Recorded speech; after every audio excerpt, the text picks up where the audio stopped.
тема, обществени ли са обществените медии, защитени ли са обществените медии и журналистите, които работят в обществени медии.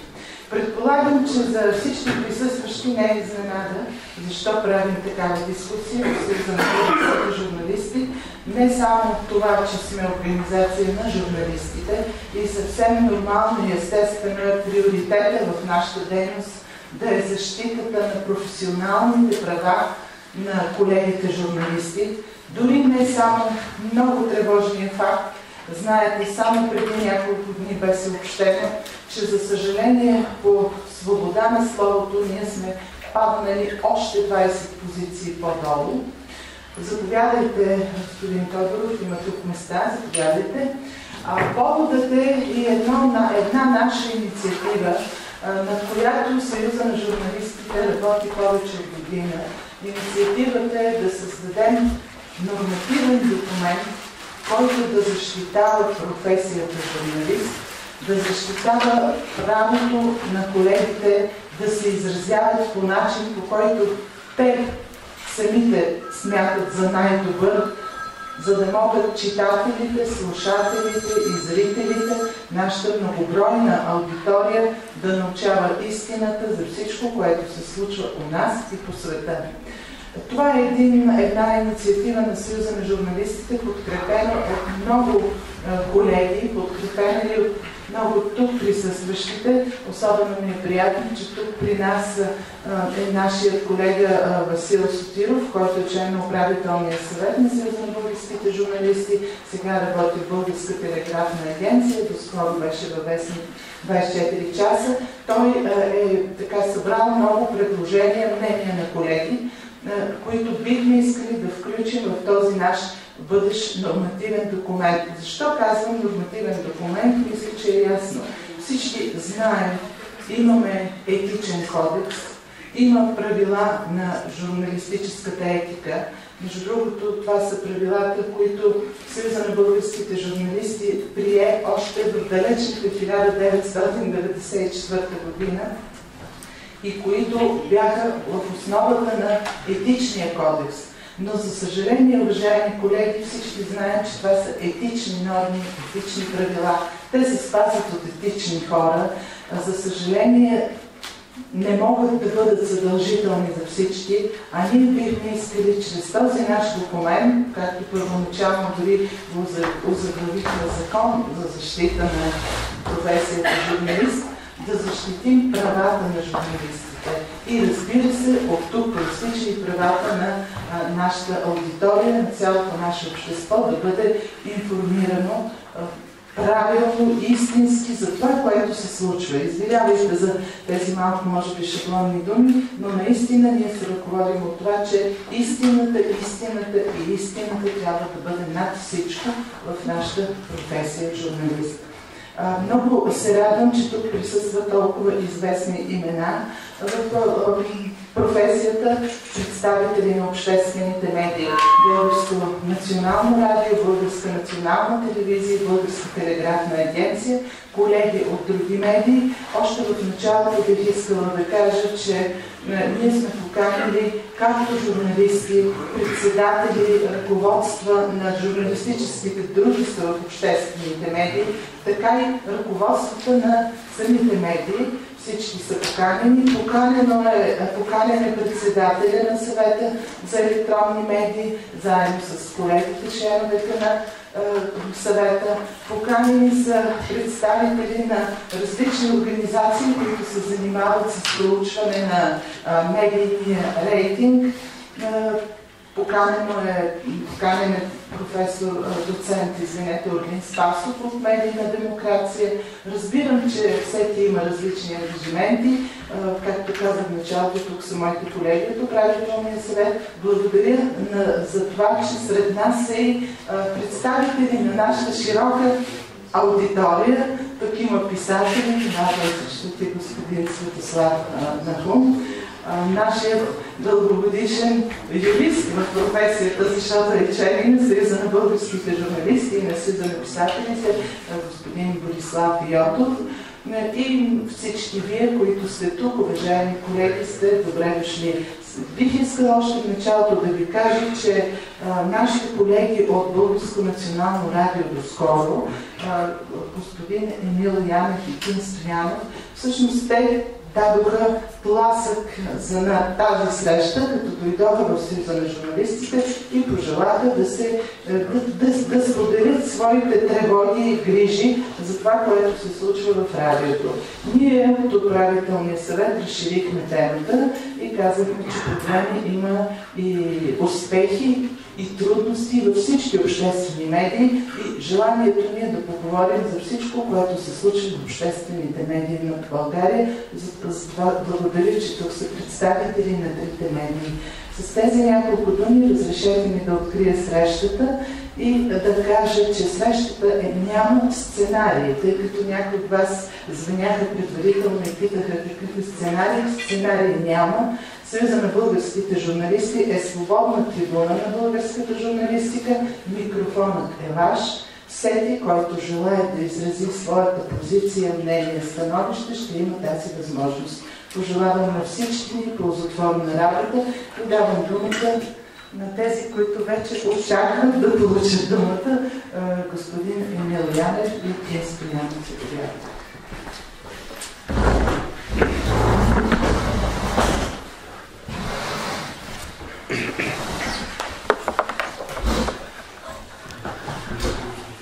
Добър ден на всички. Аз съм Емил Янев. Здравейте от мен, Кин Стоянов, както започвахме предаванията обикновено. Сега с една оговорка трябва да започнем всичко това, което ще кажем, че всъщност това не е пресконференция. Ние нашата част на пресконференция дадахме на 2 октомври и тя беше озаглавена защо напуснахме Българското национално радио. Там изнесехме наши неща от нашата лична професионална съдба. Сега вече отиваме на доста по-висока орбита и ще говорим за това, което става ние специално в Българското национално радио. Озаглавили сме беззащитни ли са обществените медии тази дискусия, защото в крайна сметка много вероятно е да има аналогични истории и в телевизията, и в БТА, но ние там не можем да вземаме отношение, защото не сме посветени. Оговорката е, че всичко това, което ще кажем тук, всички въпроси, факти, тези, мнения и така нататък, това не е на един обикновен теоретичен семинар. Та всичко казано тук, или всъщност може би най-важното от него, ще бъде отнесено не за информация, а за становище. До институциите. До институциите, тъй като смятаме, че темата, която повдигаме днес и в която очакваме и вашата подкрепа с мнения, становища, гледни точки, смятаме, че е изключително важна. Ние това, което коментираме днес, това, което обсъждаме днес, естествено, че ще го отнесем първо до Съвета за електронни медии, тъй като в крайна сметка той е не само регулатора, който раздава честоти или лицензира програми, но съгласно Закона за радио и телевизия, това е органа, който трябва да защитава свободното слово, трябва да защитава правото на журналистите да упражняват професията си по професионални критерии и да бъдат независими. Сега, тъй като Съветът за електронни медии е един вид орган кентавър, тъй като той така се излъчва от парламента и от президента, неговите членове, смятаме също така да запознаем администрацията на президента и комисията по култура и медии в сега новото Народно събрание, което която тепърва предстои да се учреди. Тъй като ние сме свидетели, бяхме свидетели в Българското национално радио на драстично нарушение не само на професионални стандарти, но и на човешки и граждански права, това, което коментираме днеска, ще запознаем с него него е омбудсманът на Република България. Смятаме с помощта на Съюза на българските журналисти да направим днешната дискусия достояние също така на международните журналистически организации и смятаме, че проблемът е изключително важен, тъй като се нарушават европейски стандарти. Малко по-късно ще поясним това. Чакаме също подкрепа и от тук форума, който поканихме и сме образували. Естествено, че с това нещо трябва да бъде запознат и Европейския парламент и Съвета на Европа. Така че не става дума за някакви лични работи. Въпросът е изключително сериозен, въпросът е изключително болезнен. Оказва се, че в България това, с което първо дойде промяната, с възможността на журналистите свободно да изразяват своето мнение, четвърт век след 10 ноември има много сериозни основания да твърдим, че то е застрашено и тъкмо поради тази причина ние смятаме да извървим този път. Така, беззащитни ли са обществените медии? В частност ще говорим за БНР, където въпросът е риторичен. Абсолютно беззащитна медия, под формата на някакво улекотяване върви профанизация на Българското национално радио. В крайна сметка новото ръководство, радиото в момента се управлява от възпитаника на ВИФ Радослав Янкулов, който някои са посветени, че е доскорошен спортен журналист. Вероятно хората, които се интересуват повече от спорт, но в крайна сметка текат едни процеси, които наелектризират цялата среда в Българското национално радио. Процеси не само на запушване на уста, не само за отстраняване на хора, а за всяване на тотален страх. В момента в БНР основната атмосфера е страх с цел оцеляване. Не работа, а оцеляване. Обществото, в крайна сметка, оттам започваме, доколкото е въобще гражданско нашето общество, което проличава не само в частни браншови случаи, а и в цялата обществено-политическа среда. Погледнете на избори какво става. Това не е реакция на гражданско общество, поне според мене. Обществото по принцип, за да стигне до демокрацията, до формиране на демокрация, трябва да мине през някакви свободни медии, които да формират обществено мнение и тогава вече да говорим за някакво формиране на демокрация. Вземаме този сегмент или този елемент обществени медии, казвам още веднъж, в частност, ние специално ще говорим за Българско национално радио. Вероятно тук има хора, които ще говорят и за телевизиите. Телевизиите, казвам. Възможно ли е гражданско общество без диалог? Има ли отговор на този въпрос? Монолог на сравнително ниско равнище, абсолютно обезсмислене на думите, тъй като в БНР се води борба със словото. След малко ще ви пуснем едно клипче, което го пуснахме и на нашата пресконференция, което олицетворява това, което се търси в момента като фон, като атмосфера и като внушение от сегашното ръководство на БНР. А ще ви пуснем и един чудесен пример за монолог на генералния директор на Българското национално радио. Така, имаме и материали и това са само част от нашите примери, които можем да дадем. Лошото е, че думите станаха безсмислени, думите станаха излишни, думите губят стойността си и вече каквото и да се каже, то просто няма никакво значение. Свидетели сме в най-различни аспекти на живота. Какво ли да се изнася, реакцията е никаква, което вече опира до това, че гражданското общество, доколкото съществува, е в силно задрямало състояние. Обръгване абсолютно на хората и на институциите, които би трябвало да вземат отношение. И в крайна сметка една банализация, както казва Хана Арендт, банализацията на злото. За съжаление, всичко, което се случва, се приема като нещо, което е хем дежавю, хем неизбежно бъдеще. Но все пак да се концентрираме върху БНР, за нас специално, в обществения медиен сектор, авангардът на борбата с словото, мисълта и интелигенцията. С две думи да кажем за нашия казус, все пак ние сме го развили и не сме дошли тук, за да се охленчим или да си споделяме лични, професионални проблеми. Историята е много по-дебела, но все пак с две думи да напомним за какво става дума и да отговорим на въпроса защо ние специално напуснахме Българското национално радио и да тръгнем, както и казахме и на пресконференцията, от повода към причината. От частното към общото. Но да, всъщност не е лошо сега. Да, нека да пуснем клипа. Това е първият звук 30 секундния, за да... Слушайте внимателно. Музика и щастливите кокошки след обед 16.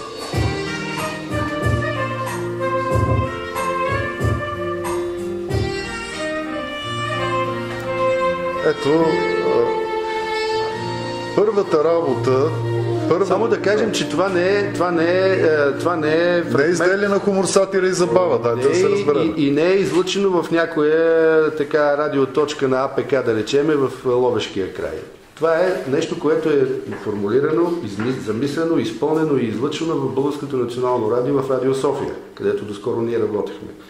Музика и щастливите кокошки снасят. Вижте само какво послание има.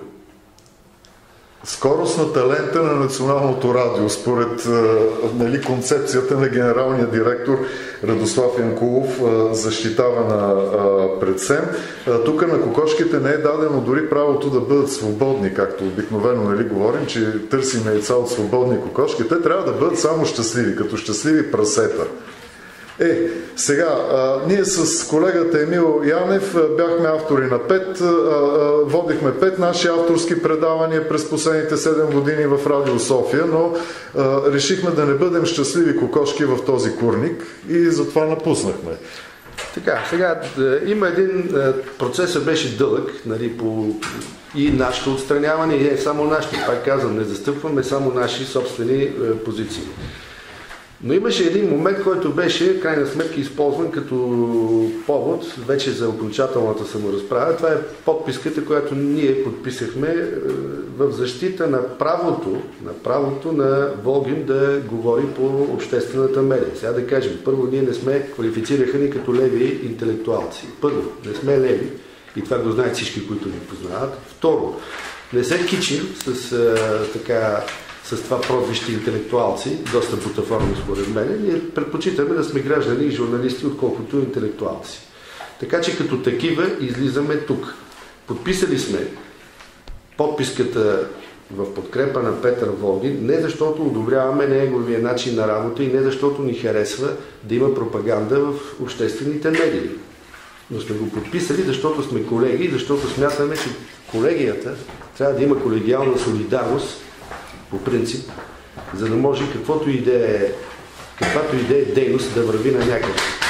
Защото, както се казва, от времето на Френската революция, ти си следващия. Всеки може да е следващия. А запушването на уста в 2014 година е нещо, което освен уродливо, не виждам как другаче може да бъде наречено.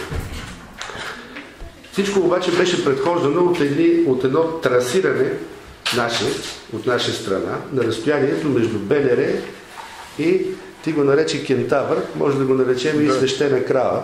Свещена крава, Съвета за електронни медии. Тази институция наречена СЕМ, до която ще стигнем след малко. Всъщност целта ни е да отидем до там.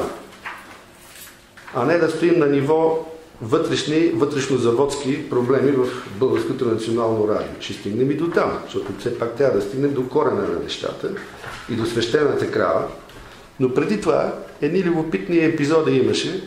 Преди това имаше наистина едни любопитни епизоди, свързани с това, че опитаха се да ни накарат да целунем ръка. Ако трябва да бъда така най-кратък. Конкретният случай, който доведе до спирането на всичките ни предавания, се случи през април.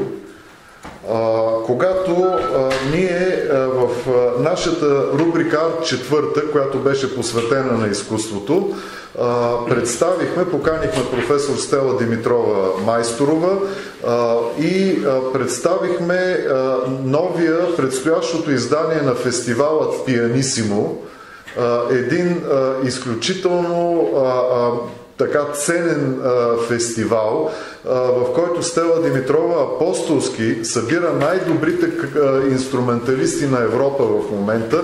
Те идват в България, свирят и тези записи остават в златният фонд на Българското национално радио. Ето тук е госпожа Силвия Емирян сред нас и така тя може да го потвърди. Това е изключително така важно попълнение към съкровищата, които крие златният фонд на Българското национално радио.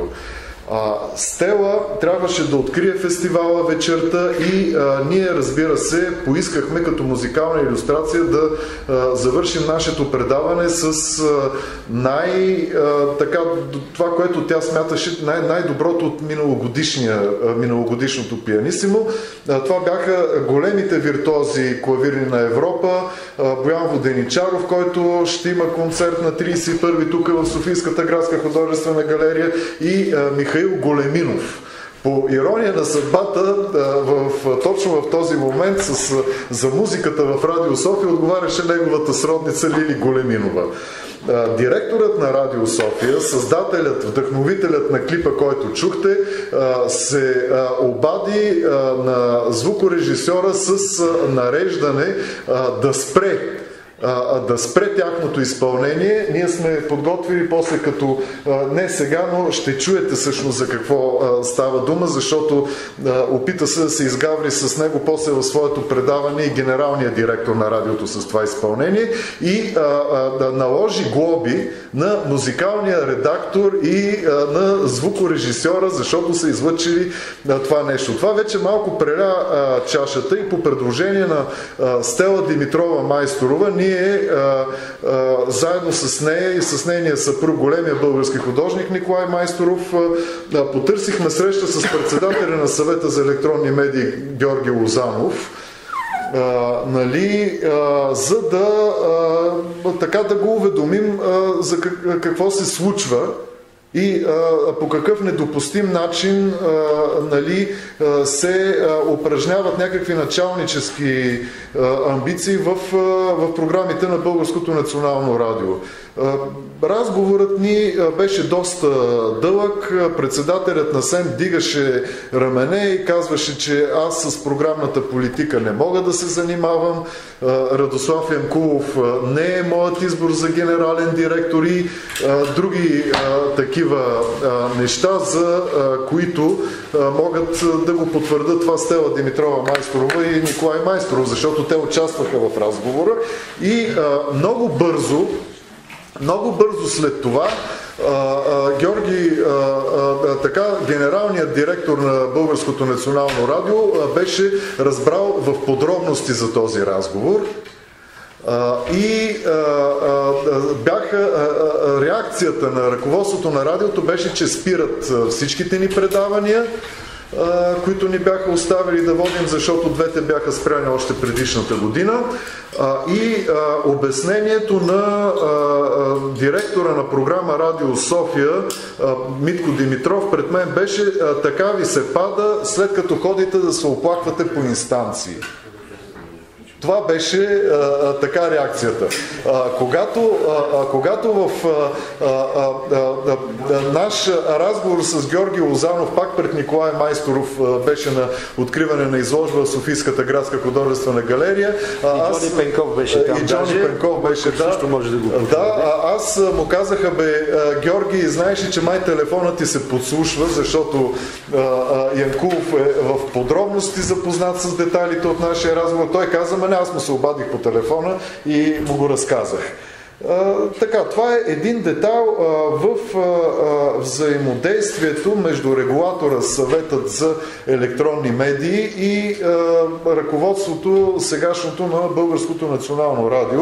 Малко по-нататък ние ще продължим с тези взаимоотношения. Сега, тъй като спомена името на Митко Димитров, този очевиден гений, тъй като за 30 години е завършил 4 висши образования, както той самия твърди. Да кажем само, че този човек през хора или хората в негова полза разпространяват навсякъде информацията, че той бил с извънредно широк гръб. Съветвам всички, които са действащи журналисти тук, да се обърнат към него и да го попитат какъв точно му е широкия гръб и колко е широк, защото това вее или назрял социализъм, или назряла моторизация. Тия широки гърбини натам веят. Защото на нас специално това публично ни беше сервирано от близък до него човек, който беше изхвърлен от БНР по време на предното ръководство, на който му беше извадено картонче от Държавна сигурност. Този човек, който в момента също е на друга държавна работа, ни го каза много поверително, но и много ядовито, като ни заяви, че в крайна сметка така ни се пада, като в началото ние не сме слушкали. Така ни заяви човека на нас. И каза: голяма грешка, този човек има извънредно широк гръб, него го чака светло бъдеще. Хубаво е все пак да го попита някой, действащ оперативен журналист, в какво точно се състои неговия гръб и какъв смята да става в тая държава. Това е относно Димитров, просто за него повече нищо не може да се добави. За него говори той клип за кокошките, който е вдъхновен лично от него. Но сега да продължим нататък. Вече неща, които не сме споделяли на нашата пресконференция, нашата частна пресконференция, тъй като това е широка вече обществена дискусия. Сега, има нещо, което е вече наистина задълбочаване на проблем. Тъй като очевидно Българското национално радио е разтворило широко вратите на отдел пропаганда в момента. Какво имам предвид? Това е явление, което се нарича конструкция-деконструкция, което започна да функционира от тази събота, да. Премиерата беше. Аз слушал, ти ще кажеш няколко думи, но това е, тъй като те обичат това соц-ретро да се натрапва, това прилича на концерта да се върнем години назад. Или по-точно да се върнем поне 30-на години назад, във времето на класовата борба в действие. Сега, този подход, вкарването на журналисти в пропаганда, това е абсолютно времето на студената война. Защото същността на журналистиката и журналистите е съвсем друга. В крайна сметка оръжията на журналиста са обективността, а не пристрастието, и ерудицията. Това са инструментите на журналиста и основните качества. Пристрастията са за градинките и стадионите, така смятаме ние.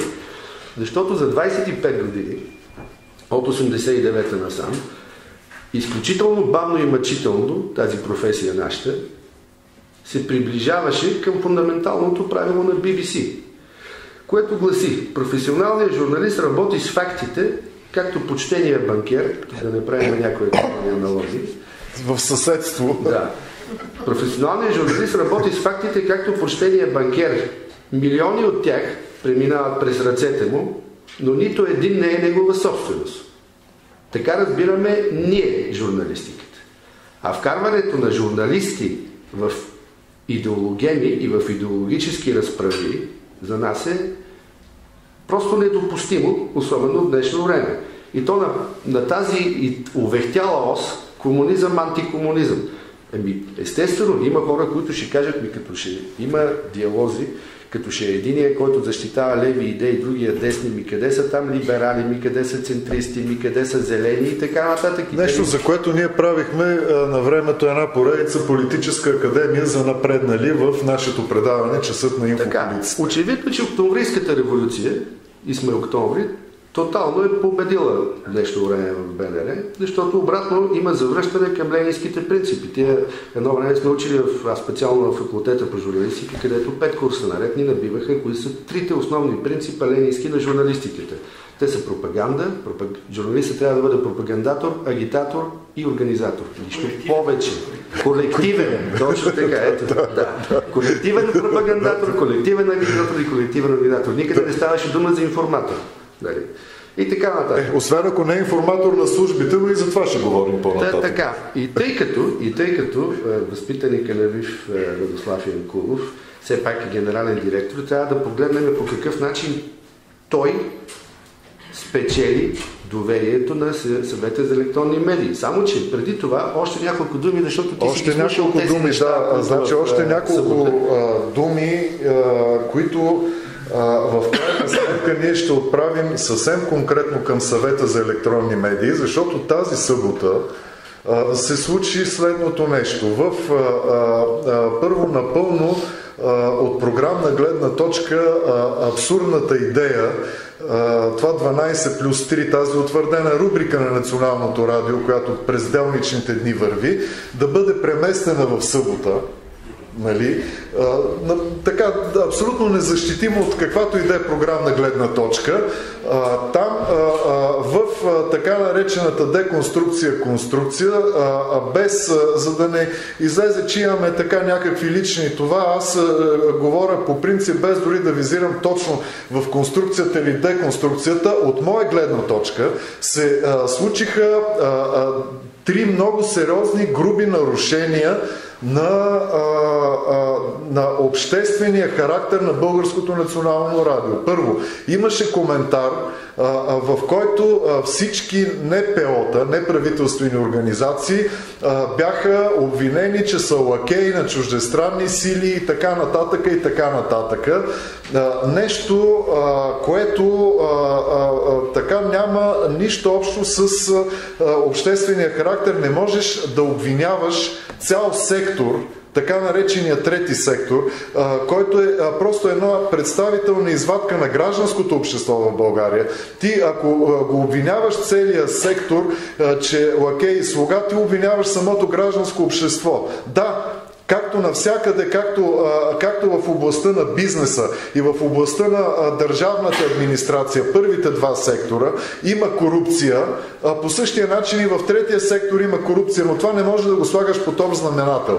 Както не можеш да обвиняваш правозащитниците и всички малцинства, религиозни, сексуални, етнически, че са агентите, които разрушават добрият капитализъм. Защото имаше точно в прав текст такова обвинение, което също е недопустимо и фактически ние ще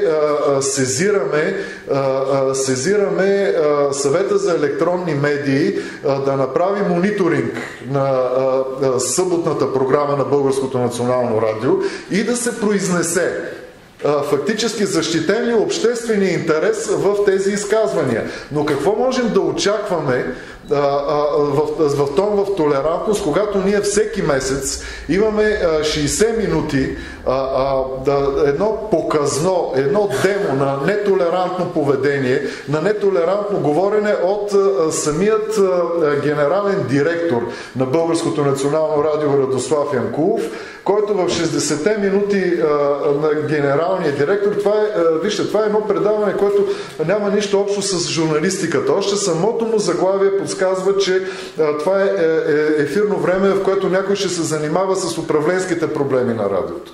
Освен това, той използва генералния директор тези 60 минути първо за да принуждава своите подчинени да го ласкаят в ефира.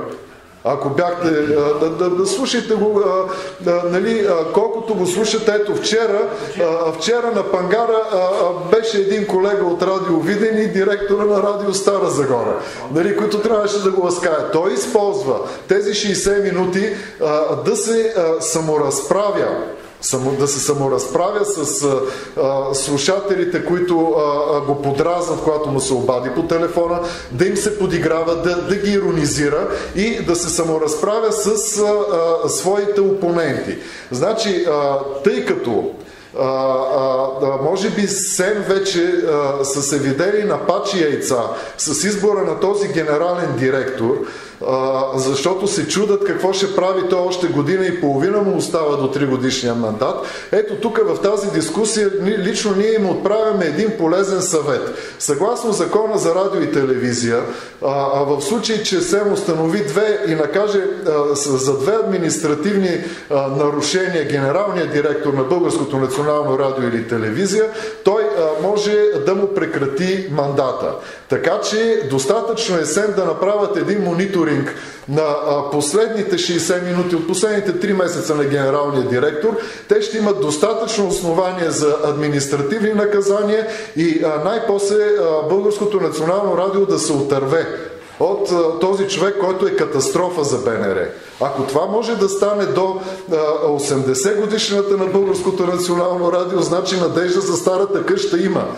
Повярвайте ми. И ако смятате, че говоря силно, може би да пуснем пуснем сега втория... Поредната илюстрация. Да, поредната илюстрация. Тук става дума, да кажем предварително, става дума за уважавания от нас еколог, така и въобще обществен човек с влияние в обществото Тома Белев, който си позволи лукса да запита генералният директор на неговата лична поща, защо нашите предавания са спрени. Не, с какви основания? С какви основания? Решенията на управителния и програмния съвет, и то по силата на закона за достъп до обществена информация.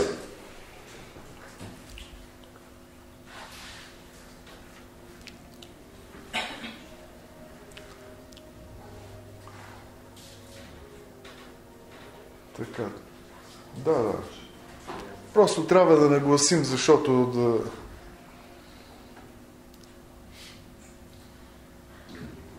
малко търпение ще ви помоля.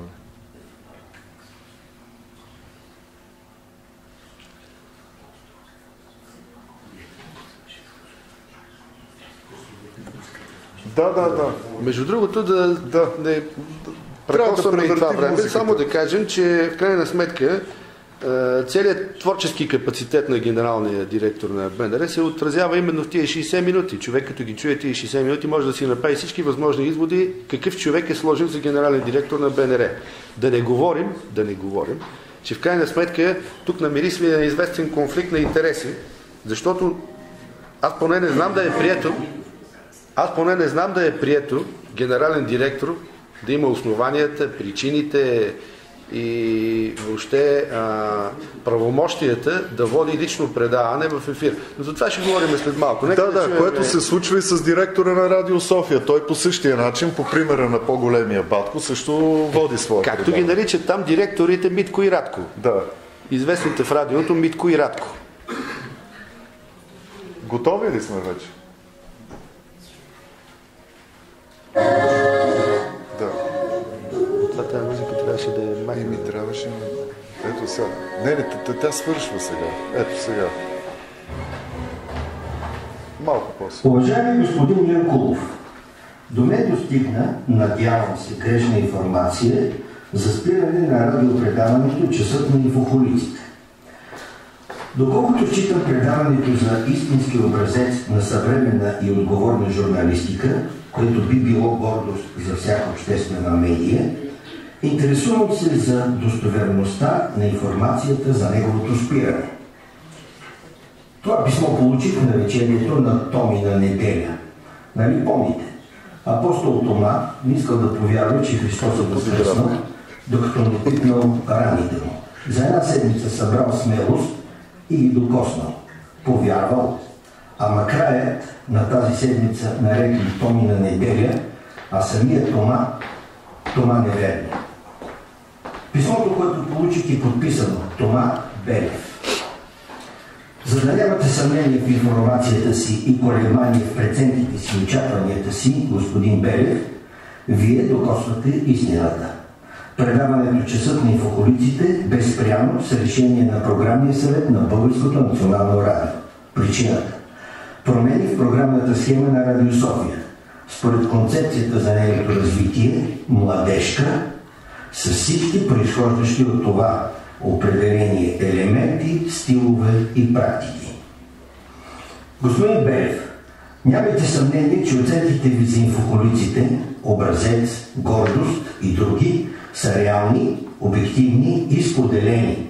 В този смисъл едва ли е било нужно да хабите време, за да ми припомните, че съществува закон за достъп до обществената информация и сте готов да го използвате. Не искате да ме плашите. Искате само да ме подсетите, нали? За да ви направя добро впечатление, ден след Томи на неделя, господин Тома Белев, ви предлагам да чуем малък етюд от музикалната част на последния частен футболист. Убеден съм, че ще направи впечатление на вас и на много други. Боян Воденичаров и Михаил Големинов.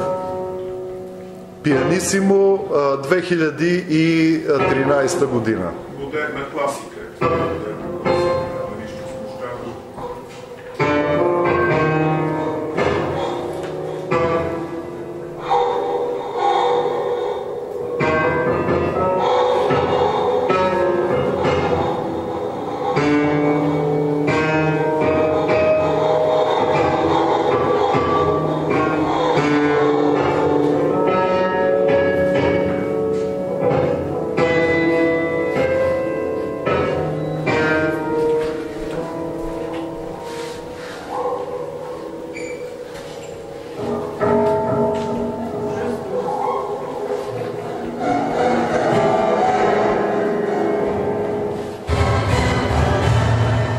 Господин Белев, дочуване. Но стана време да се зачудя, защото писахте писмото с името си и още с председател на управителния съвет на Асоциация за парковете в България. Нали темата не беше горите и синигерите? Но ако за тежест и авторитет сте написали така, разбира се, ви отлично трябва да можете да вдигате по-високо билото, господин Белев. Сега, тук... Само да добавя нещо. Духовите нашия генерален директор. Искам да кажа, тъй като вчера, като слушах за пръв път и за последен, разбира се, неговото предаване, все пак за да разбера за какво става дума, преди да говорим тук вече в така публична установка.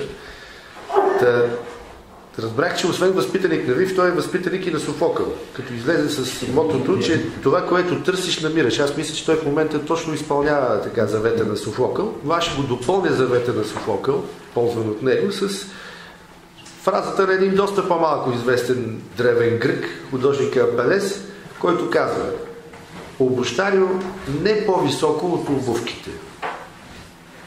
А сега имам да допълня това, че тук в случая Радослав Янкулов като генерален директор на радиото използва ефира да се саморазправи с Тома Белев и по друга гледна точка, тъй като самия Радослав Янкулов е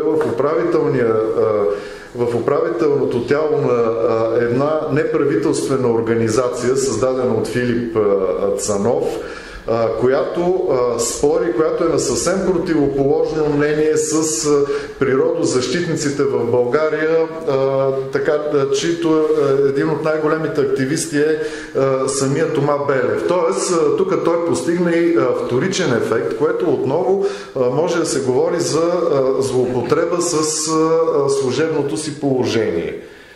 Но очевидно всичко това нещо му се позволява от Съвета за електронни медии. Може би сега отиваме вече наистина към сърцевината на днешната дискусия, поне в частта Българско национално радио. Само да добавим още две много важни неща. Първото е какво ни се случи на нас, след като напуснахме радиото.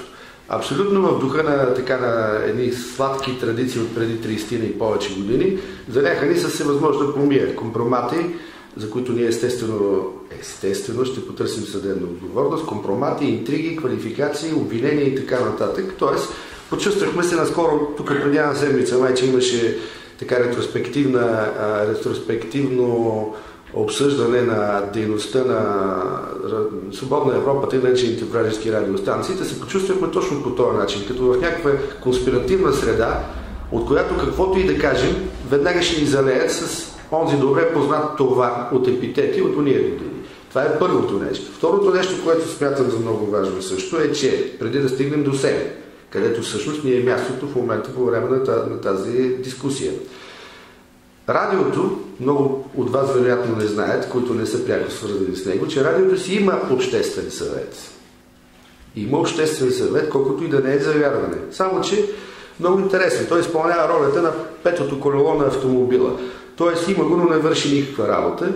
Освен това се назначава, представете си, тези сетива на обществото се назначават от текущия управляващ генерален директор, в случая Янкулов. Той си го назначава и Общественият съвет си му служи. Аз не казвам дали му служи в прекия смисъл на думата, но така или иначе той е назначен от него. Каква обществена функция и каква роля на обществото може да играе един такъв обществен съвет, питам аз. След малко ще запитаме каква е ролята на обществото и в структурите на СЕМ и гражданското начало. Но все пак, и още веднъж да кажа, че този обществен съвет, сега съществуващия, по информация на Митко Димитров, да, той ни го представи, когато беше избран от управителния съвет. Се оглавява от бизнесмена, представете си, иначе успешен, вероятно в футбола очевидно, вероятно и в бизнеса си също, Кирил Домусчиев. Не мога да разбера дали това е точно човека, който трябва да прокара обществения интерес в една национална обществена медия. Само питаме. Пак казах, това са въпроси. За справка, по време на предишния обществен съвет, по време на генералния директор Валерий Тодоров, председател на обществения съвет беше Павел Васев. Директор на Народния театър, известна културна фигура. Така. Сега, да отидем вече, да тръгнем към корена на нещата. Преди да влезем в СЕМ, всъщност с това и ще влезем в СЕМ, да видим какво представлява, с какво е замаял Радослав Янкулов, с какво е замаял хората от СЕМ, да е станал генерален директор на Българското национално радио.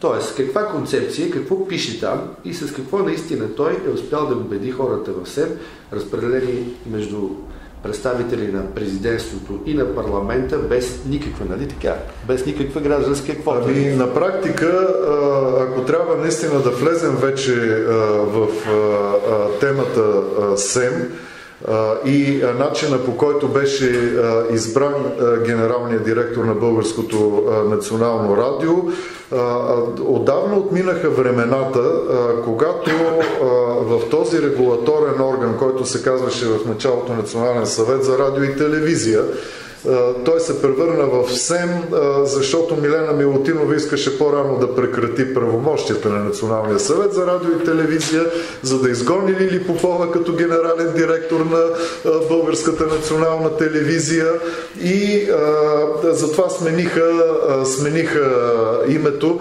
но тогава имаше хора, които наистина бяха свързани и с творчество, и с гражданско общество, и с някаква позиция. Последното такова име в СЕМ беше името на присъстващата тук Мая Вапцарова, която обаче изтегли късата клечка.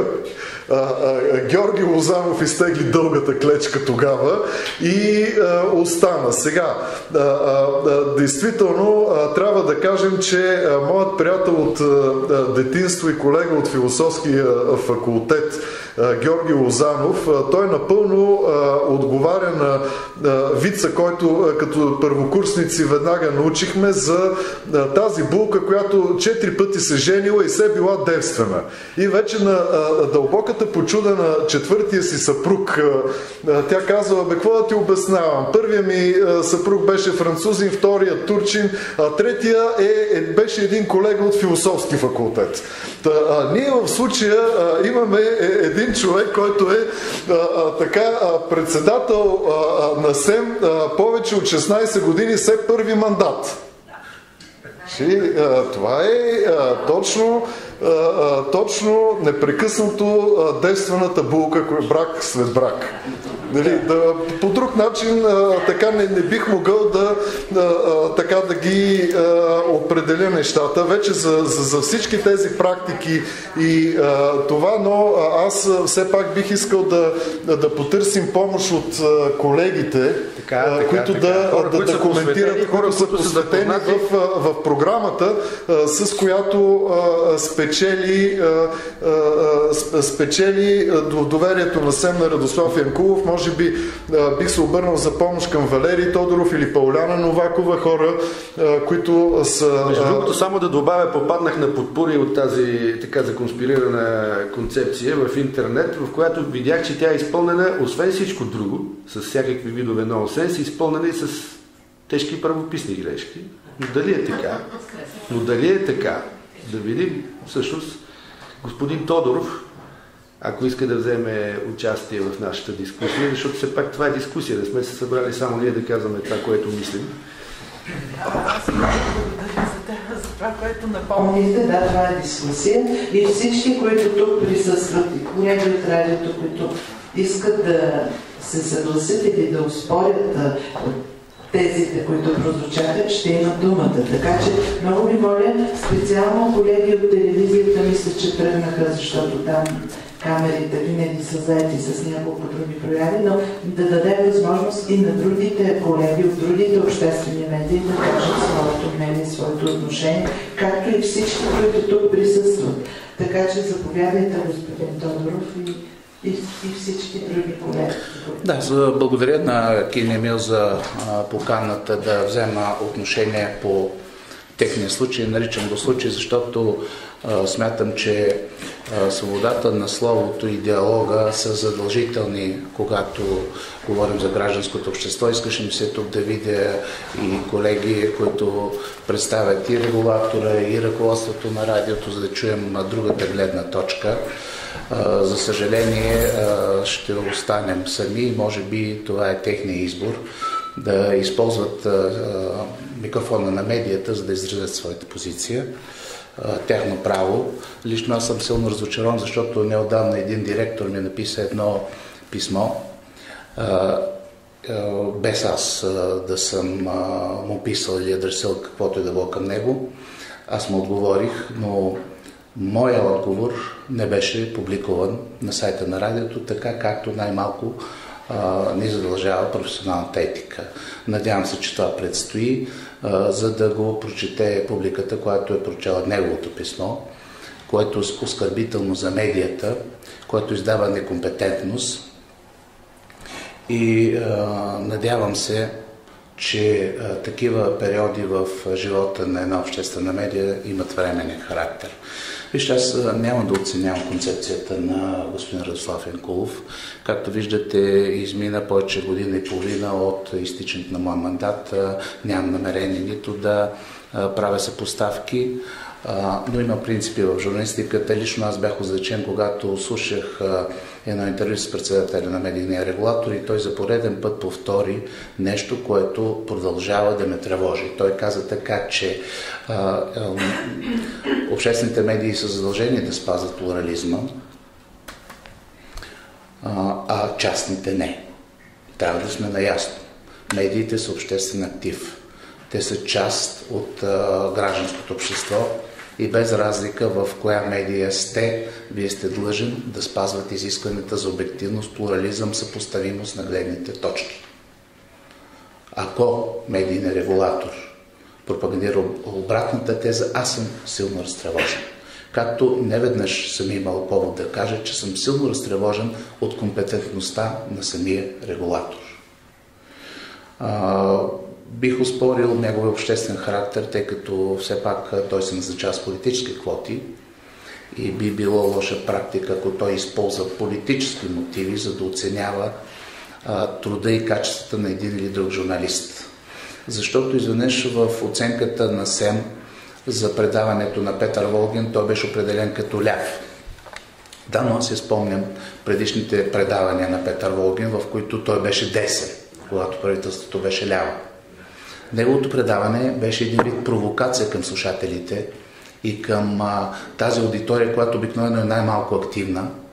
И ако тази провокация не е разпозната от професионалните среди, тъй като Петър се опита да извади една гледна точка, която потъна в информационната среда, жалко за хора, които трябва да извършат медийна регулация.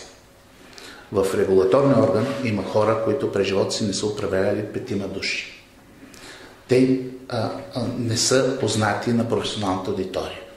Същото се случва в момента и с ръководството на Националното радио.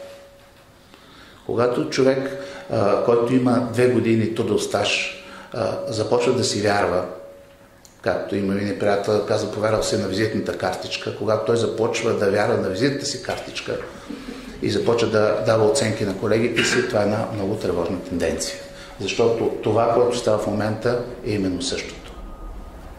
Когато един такъв човек ми пише писмо, че има 4 дипломи на 30 години и се определя в категорията на знаещите и можещите, а в незнаещите и неможещите и пенсионерите сме ние, мен лично това ме тревожи.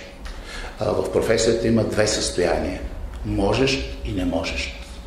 Това, което доказва в момента ръководството на Националното радио, ще се позволя да дам оценка, показва не можем. Когато говорим за концепции, това ще е единствената моя ремарка към това, което беше представено като концепция. Първо, той е далеч от концепция. Второ, наречено е озаглавено така малки стъпки към големи промени. Очевидно, човека не очаква от себе си големи стъпки и, за съжаление, обаче големите промени са много драстични. Те засягат свободата на словото, те засягат капацитета, потенциала на обществената медия. Избора на ръководен състав е много тревожен. Ако всичко е наред, не разбирам какво правят толкова хора, колеги от частния сектор, които очевидно не са наясно с правилата на обществената медия. Разбира се, те имат всички права и ангажименти, ако спазват изискванията към обществената медия, да бъдат началници, журналисти, каквито пожелават в тази медия. Но липсата на компетентност и високата самооценка раждат ето такива уродливи явления, когато с фелфебелски замах се унищожават предавания с обществен характер. Защото предаванията, които водеха Кин и Емил, наистина бяха предавания ориентирани към една значителна част от обществото, което остава в сянката на медийното внимание. Това са хора с увреждания, това са хора, които имат ограничен достъп до медиите, това са хора, които ние сме забравили. Даже аз си спомням, че в екипа на Кин и Емил работеше едно момиче с тежки увреждания, което всеки път със специална платформа докарваха за предаването. Също един висок социален жест. Всъщност ти е назначи на постоянна работа в Българското национално радио. Спаска Давранова. Да, между другото и интелигенцията, която в един сериозен пласт присъстваше в нашите предавания, в момента в така нареченото гражданско общество не е в много по-различно положение от хората с увреждания. И точно ние давахме трибуна на хора, които никъде не могат да се изявят.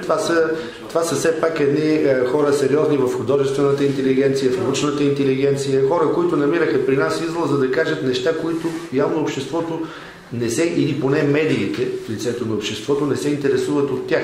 Така че това е също една друга група от хора, безкрайно пренебрегвани и натикани във ъгъла на живота. Да, и когато предавания с висок обществен характер, защото това е функцията на обществената медия, се заменят с такива лековати внушения. Олекотяване, нали? Когато съзнателно на колегите се казва в една друга национална програма с основен говорен формат, 5 минутки за една тема и толкова, давайте по-леко. И музика, и музика. И щастливите кокошки повече снасят. Да.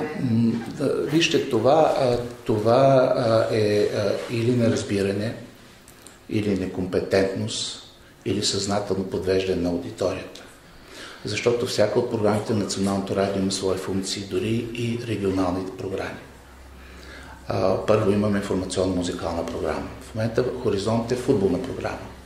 И футболизацията на ефира е пократителна, защото вие говорите за конструкция и деконструкция, което е политизиране на преданието на Националното радио и е нарушение на закона.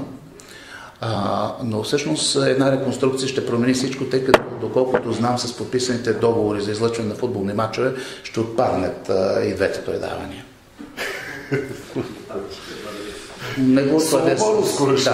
Вероятно ще се получи точно така, но когато до такава степен се деформират програмите на Националното радио, няма нищо лошо, спорт е също част от обществения интерес, но когато деформирано се показват само футболните матчове и се загърбват другите спорове, това е наистина опасна тенденция, тревожна. Това е промяна на лицензи на програмите. Аз се пошегувах в една предишна среща и казах, надявам се, че следващия генерален директор няма да е специалист в областта на скоковете във вода, тъй като ще ги предава трудно Националното радио. не бива до такава степен да се смесват личното общественото. Когато един човек казва медията, това съм аз, това е тревожна тенденция. Трябва да има диалог, прозрачност.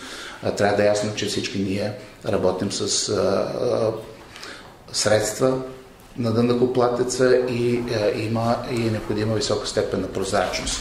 Когато се заменят оперативките, които се записват и всеки има достъп до тях в хоризонт, с назначени продуцентски съвети и някои казват, от това никой не се интересува, за мен това е тревожен симптом. Когато директори водят предавания и сами си пишат хонорарите, за мен е тревожен симптом. Когато един човек в качеството си на програмен директор пътува до безсъзнание, защото преди това не е виждал такова нещо, и получава доста солидни средства за това, но същевременно си позволява да дава оценки кой какво е свършил преди него, няма тази компетентност, за мен също е тревожна тенденция. Изобщо тревожиме капацитета на хората, които в момента вземат ръководни постове. Не е бедата в това, че е направен избор на генерален директор с едни или други качества. Той може да ги компенсира, ако подбере добър екип. Тревожиме, че екипът, основната част от екипа е по-слаба от самия генерален директор. Най-важното, трябва да разбираме характера и изискванията, стандартите, които налага обществената медия.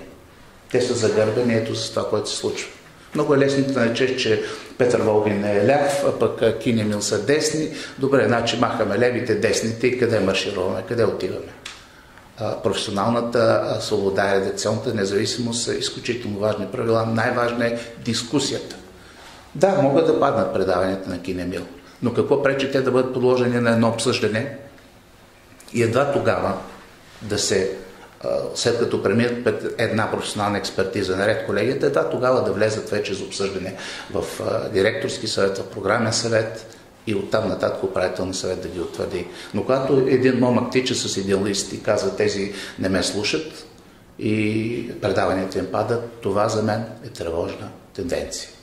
Защото същото се случва и с предаванията на Волгин. Да, той не слуша какво му казва СЕМ. Но питам се, предаването на Волгин ли е най-сериозният проблем в момента в медийната среда? И когато най-наболата и най-наболялата тема е враждебния език, защото на това извършва мониторинг СЕМ, аз се тревожа.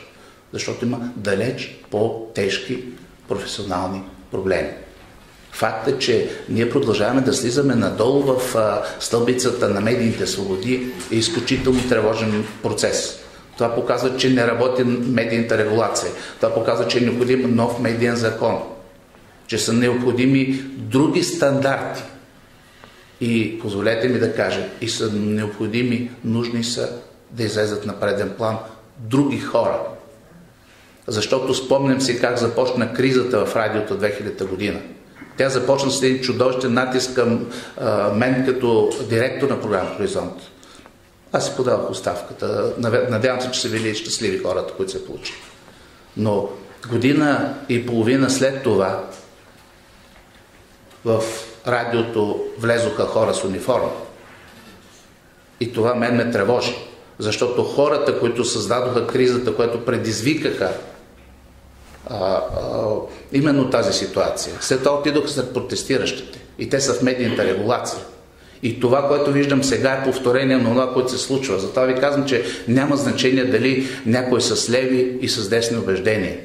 И ме тревожи и тази тенденция сред колегите, когато те казват, ако той е ляв и аз съм ляв, ще го подкрепя. Ако е десен и аз съм десен, ще го подкрепя. Не, колеги. Има професионални принципи, които трябва да защитават всички. Които да ни запазят мястото на арбитър в гражданското общество. Които да покажат какво е доверието към нас. Защото ако медиите измерват доверието, аз бих призовал медийния регулатор също да измери доверието към себе си. Там работят чудесни хора, невероятни професионалисти като експерти. Но състава, затова не бих искал да бъркам, но състава на този съвет ме тревожи. И не ме тревожи, защото някой каза, ето, видях се с председател, той каза, твоите мандати свършиха, ти нямаше други възможности. Казваме, аз не поставям въпроса за себе си. Поставям въпрос какво се случва след това. Защото когато говорим за тази концепция, от която тръгнахме, тя е отчет на свършеното от предишния екип. С много комплименти към предишния екип. И с заемки, с заимствания на някои идеи. С правописни грешки. С идеята за уж някакво продължение. Искам да ви кажа, че такъв реванш, какъвто се случи след това в Националното радио, когато хора, определени като мои хора или хора на мои хора, аз съм изненадан. Не го разбирам. Първо, човека, който глави радиото 20 години не е бил в радиото. Няма да му коментирам биографията. Аз самия влезох в радиото, след като 12 години отсъствах. Откъде са дошли тези мои хора? Как се формирали? Един от критериите, които поставих е, моля и се обърнах към колегите, разберете ме, не искам близки роднини на наши колеги, преки роднини да бъдат назначавани. И ние сме спазвали този принцип, доколкото сме могли. Т.е. в максимална степен. Именно за да осигурим една максимално прозрачна, коректна, медийна, административна, професионална среда. Казвам го като един акцент. И го казвам също като намек за това, което се случва в момента. Безогледно освобождаване на хора и назначаване на хора с спорни качества, с недостатъчна компетентност и излизането на Кини Емил от тази професионална среда за мен е изключително тревожен факт и той трябва да тревожи не нас с вас, той трябва да тревожи ръководството на радиото. С кого ги заменяте? Може да послушате. Бих искал радиото да публикува рейтингите от последната година и половина. Ще видите за какво става дума. Рейтинга на Хоризонт, обхвата на аудиторията е наполовина. Рейтинга на програмата, за която става дума, в която работи Кини Емил, е паднал с 7-8 пъти, въпреки твърденията на въпросния директор, че тя нараствала със всеки час. Трябва да кажа, че нашия часови пояс, който ние с Емил разработвахме, беше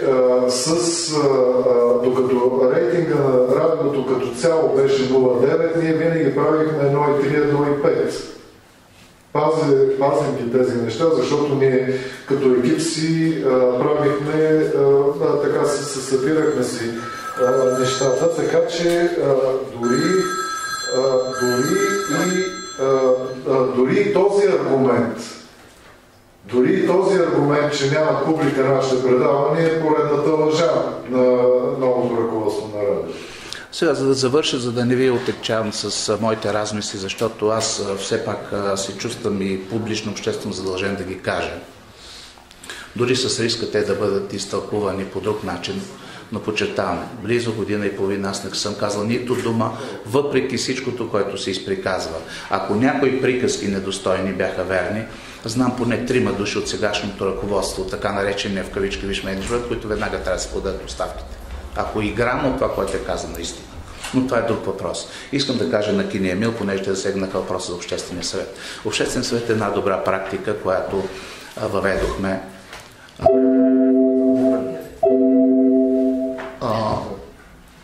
Той страда от едно несъвършенство, че Общественият съвет се предлага от самото Национално радио.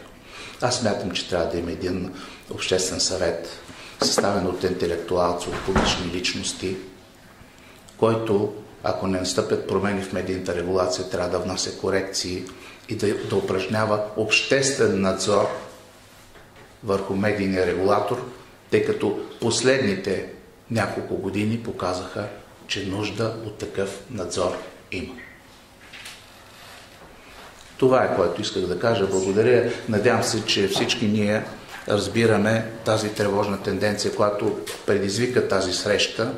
И аз като журналист искам да изразя подкрепата си на колегите и се надявам, че моето участие тук и моята подкрепа ще бъде разбрана именно така, като професионална оценка и подкрепа.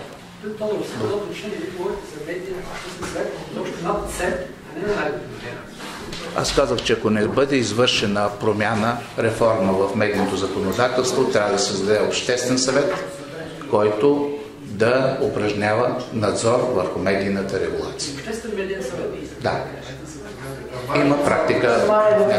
Да, извинявайте, колеги от радиото, не искам да прекъсвам и съкращавам вашата дискусия, но тъй като времето напредва и някои от колегите бързат за работа, а Мая Вълчарова за други неща, позволете ми да дадем думата на тези, които скоро ще ни изоставят.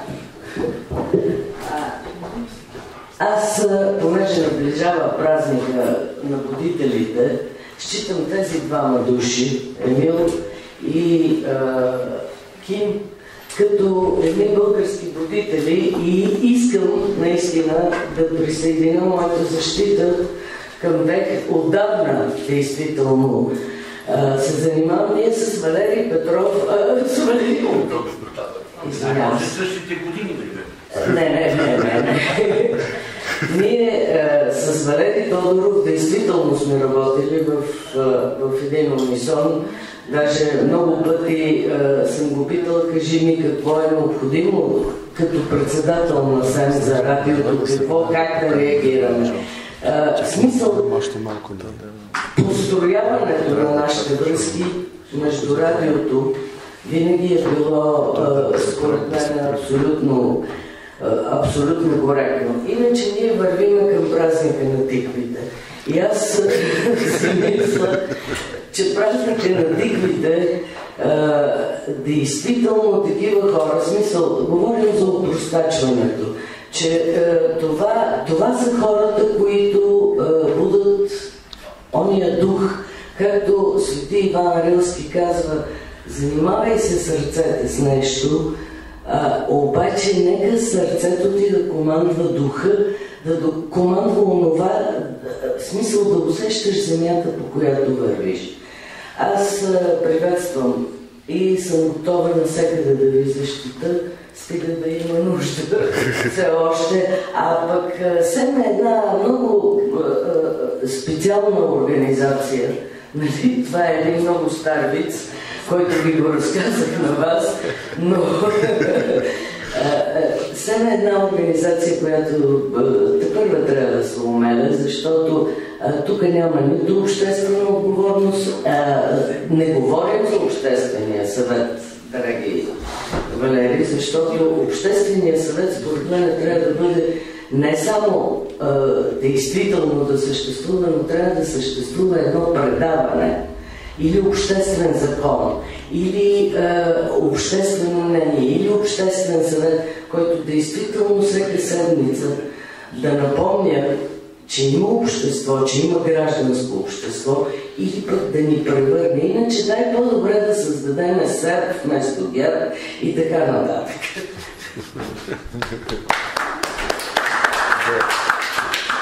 Благодаря на госпожа Вацарова, медийният експерт Иво Инджаф има думата. Благодаря, госпожо. Искаш ела си тук? Здравейте и от мен. Казвам се, за колегите, които не ме познават, Иво Инджов, председател съм на Института за модерна политика и съм медиен експерт.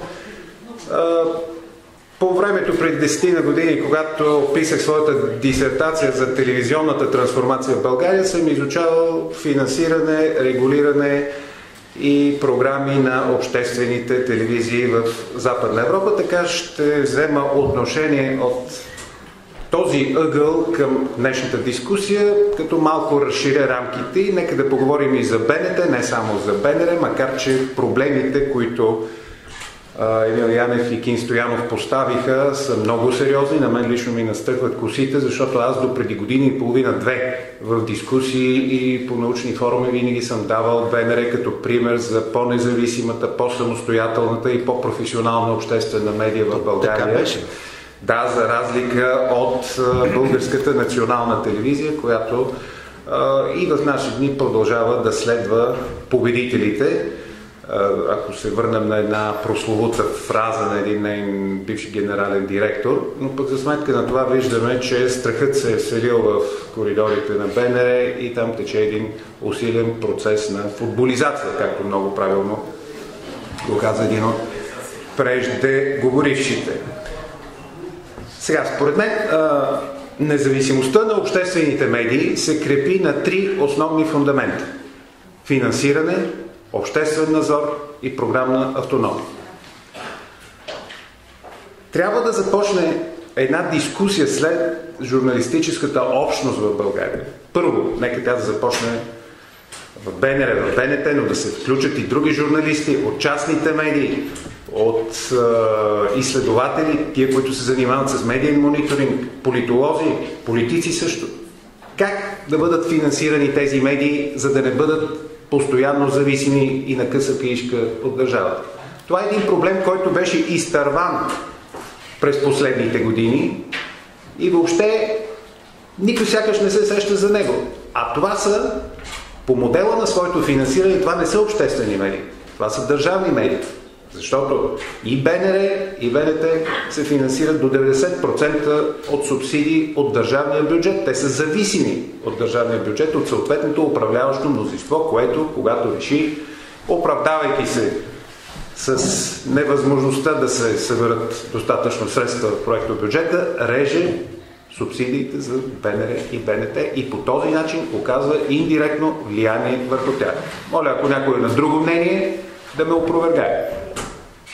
Но, забележете, дискусия по този проблем въобще не се води, защото от една страна ръководството на БНР и на БНТ им е комфортно да получават едни гарантирани пари от държавата. Друг е въпросът каква продукция произвеждат те също това. И тук господин Тодоров каза много важно нещо, че рейтингите на БНР, рейтингите и на БНТ, бих добавил аз, трябва да са обществено достояние, а не да си искат по закона за достъп до обществена информация, за да се види на какво ниво са тези предавания, тези програми, да се сравнят с частните, макар че рейтингът не трябва да бъде винаги мерило за една обществена медия, но все пак, когато ти правиш едно политематично предаване, насочено към широката аудитория и той има нисък рейтинг, то не може да изпълни своята обществена функция.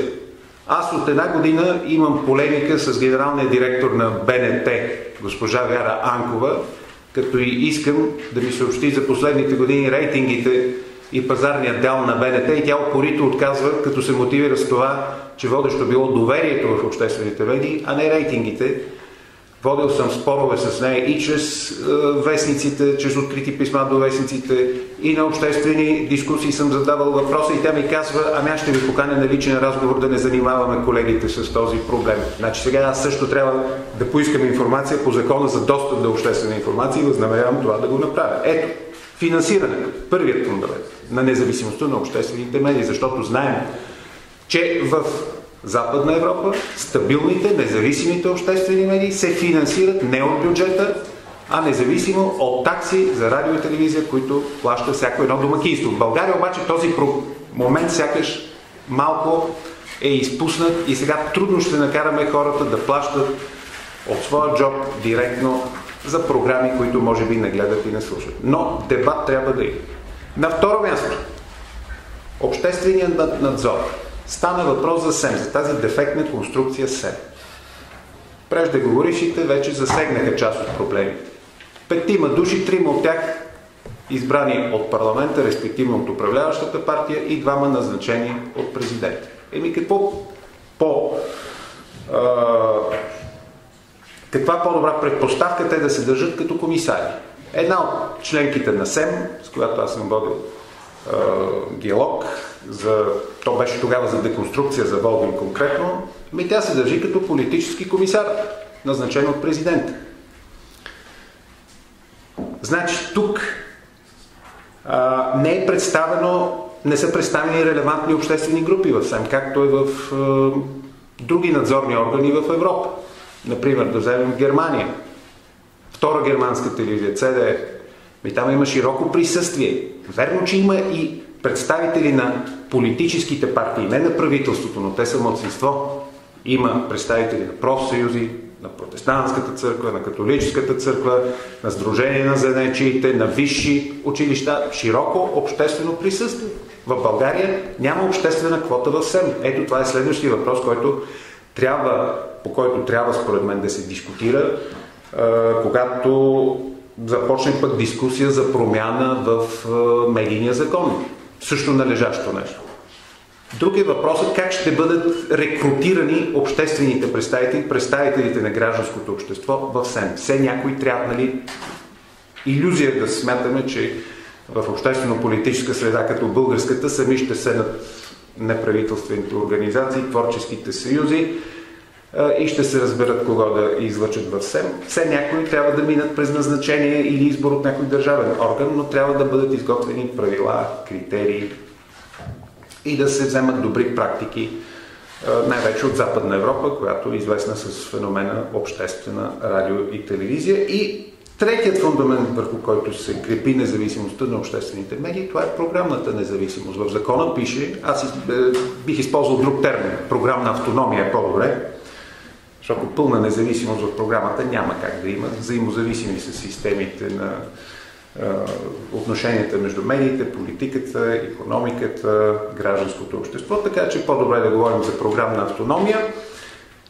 От една страна законът казва, че обществените медии могат сами да редат програмата си. От друга страна, обаче, когато тази програма подценява обществен интерес, когато, както видяхме, отпадат релевантни обществени предавания, насочени към специфична целева група, която не може да бъде покрита от частните медии, като Часът на инфолиците и други предавания, правени от Ким Стоянов и Емил Янев. Когато има процес на футболизация, такива негативни промени в програмата на БНР, когато пък, да речем, политическите предавания, това е лично мое впечатление, на БНТ обслужват силните на деня, тогава трябва да има механизми, обществото по някакъв начин да интервенира и да възстанови нарушената програмна автономия на обществените медии. Общо взето това са трите фундамента, върху които според мен трябва да стъпи независимостта на обществените радио и телевизия в България. Трябва да започне дискусия и в този ред на мисли аз приветствам днешната среща, днешната дискусия като едно добро начало и желая успех на Ким и на Емил. Имат моята лична подкрепа. Благодаря ти, Между другото, да, разбира се. Между другото, няма представители на обществото в СЕМ, но тук е интересен въпрос, има ли представител на Комитета за държавна сигурност в СЕМ. Сега ще видим. Видим това. Само преди да стигнем до там, изключително важен въпрос, като няма представители на граждански структури, дали има представител на държавна сигурност. Преди това обаче да видим, като говорим за господин Георги Лозанов, искам да попитам какво стана с неговите омайни разсъждения, които той ги развива и при нас, в нашите предавания. Омайните му разсъждения, помниш, за продуцентски модели, хоризонтални структури в обществените медии, в които творческите принципи ще са ръководни. Прословутите от него прокламирани граждански корективи. Къде са те? Вместо това, пак се връщам към БНР, защото само за там мога да говоря компетентно. Вместо това, вертикална, военизирана, субординирана система. Солдафонска. Да си послужим и с това. Солдафонска система, която е прокарана от директорите, както ги наричат в радиото, Митко и Радко, Димитров и Янкулов. Това е съществуващото положение. И всъщност как да вярваме на господин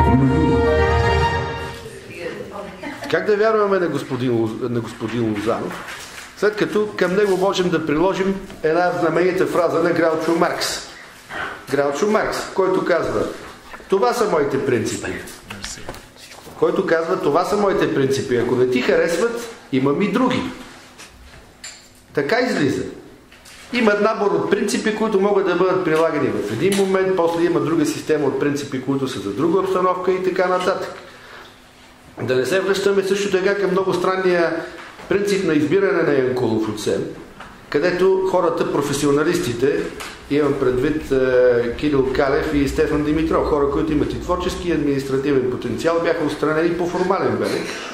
А останалите кандидати, интересно каква странна форма на конкуренция, всички останали кандидати се събраха в сегашното ръководство на БНР. Всъщност може да се раздели групата на кандидатите за генерален директор последния път на две основни групи. Едните бяха отстранени, това бяха Стефан Димитров, това беше Кирил Калев, това беше Найден Андреев и Георги Василчев. Те бяха по формален белег отстранени, като специално по отношение на Кирил Калев и Стефан Димитров абсолютно безпринципно. С тези случаи съм запознат, защото особено при Стефан Димитров стана така, че намериха бележките за трудовия му стаж. Той не можа да докаже 5 години трудов стаж и поради тая причина го отстраниха и него и неговата концепция, като изключително важен принцип на римското право, че който може повечето, може и по-малкото, на него му стигаше само трудовия стаж като член на СЕМ, за да бъде допуснат до състезанието. Не казвам дали той щеше да спечели или не. По същия начин и Кирил Калев си беше закрил фирмата, която го слагаше в конфликт на интереси, но не му го признаха. Значи първо имаме една група на отстранените по формални причини и второ имаме всички останали кандидати, които се явиха в СЕМ, дори така съвсем безпомощните концепции и кандидатури намериха място в управленски екип на Българското национално радио под генералното директорство на Радослав Янкулов. Така, и сега да видим има ли представител на Държавна сигурност в СЕМ. Какво говорят документите? Документите говорят, че съгласно доклада на комисията за разкриване на досиетата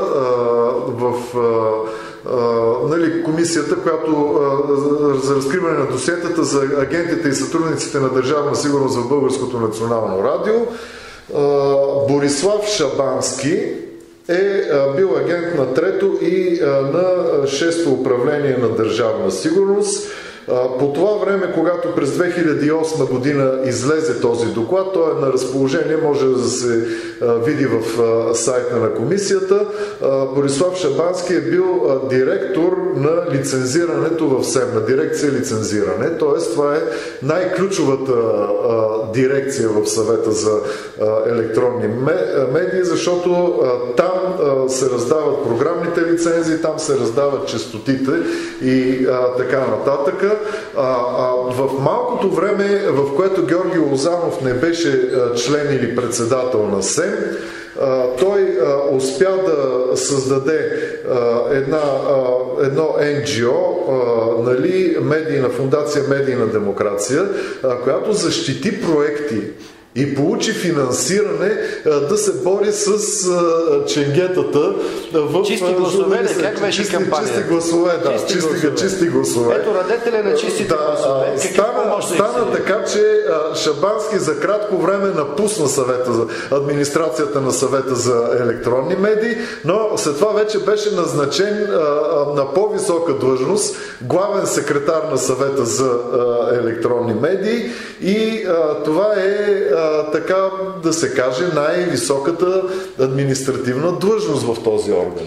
Така, още 2-3 неща да не ви така досаждаме, макар че темата е огромна и аз мисля, че това е само началото на обществения дебат по въпроса за беззащитността и обществения характер, псевдообществения характер на обществените медии. Смятам, че това тепърва ще стане и би трябвало да стане важна тема, защото казахме, никак не е без значение това общество, за да бъде събудено, как върху него ще въздействат медиите, които формират общественото мнение. Казахме, общественото мнение пък се занимава с изграждането на силуета на демокрацията, каквито и форми да има тя.